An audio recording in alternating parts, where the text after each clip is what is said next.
and my audience is college students, specifically through the age of 18 to 24, who are being independent for the first time. And I actually have 3 content areas, but just for today, like I'm just focusing on the mindful eating, which is the first topic, and the other 2 topics are my plate basics and meal prepping and meal planning and prepping. Love it. Yeah. Nice. Okay. So before we begin, I would first like to ask all of you a couple of questions just to see where you guys are at in your relationship with your food intake. Oh, I'm sorry, I didn't full screen it.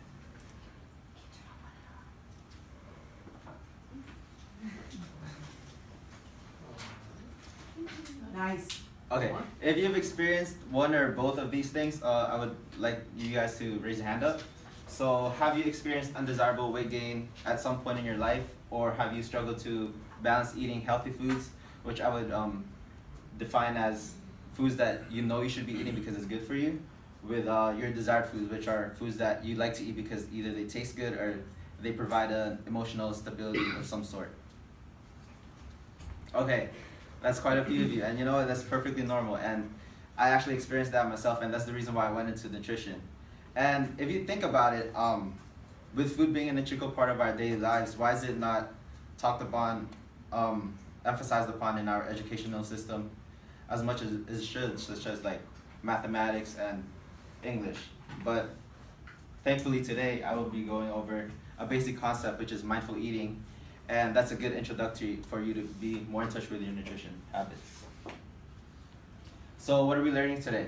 So by the end of the presentation, you'll be able to identify techniques, the 5 techniques that I provided on the tip sheets that you all have.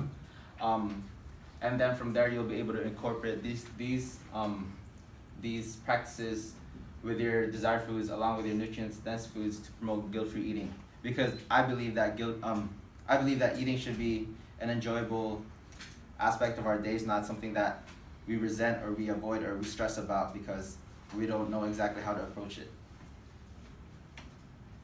And before I get into the chunk of the lesson, I just want to let you guys know that a nutritious diet, the basics of it, is that it consists of the 5 following characteristics, which are adequacy, balance, calorie control, moderation, and variety. And so what this basically means is that you can pretty much eat whatever you want as long as you meet those 5 characteristics. So if you want cake, as long as you meet those 5 characteristics, you're good. And if we would all turn to our tip sheets.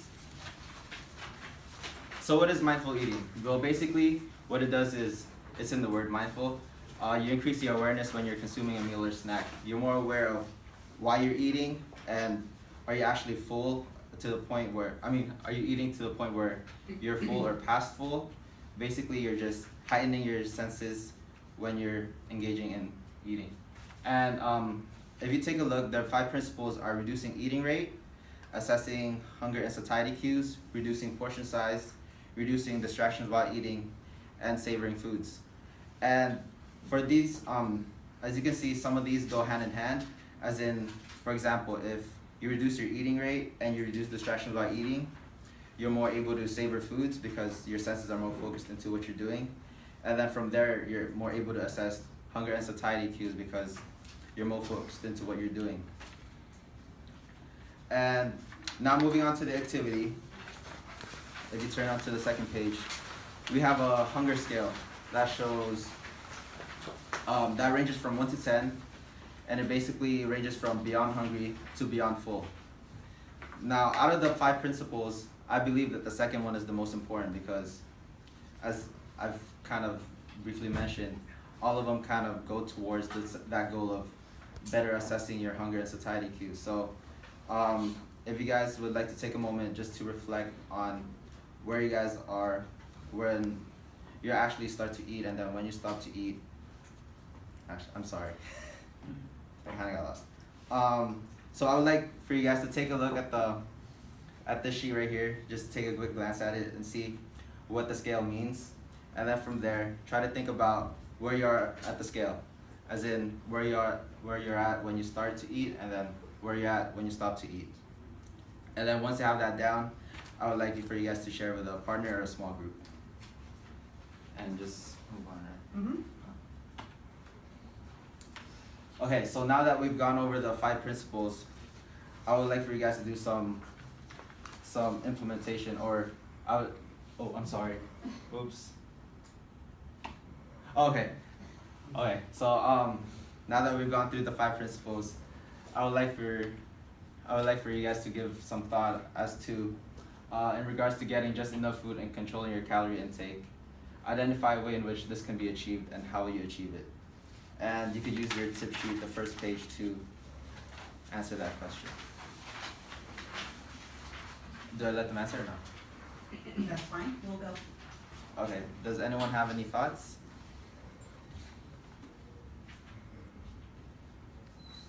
Yes?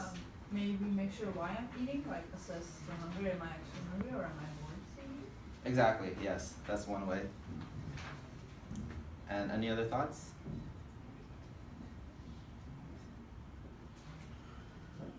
If you want a piece of cake, instead of eating the whole cake, like cut a piece of it, so control your portion sizes. Yes.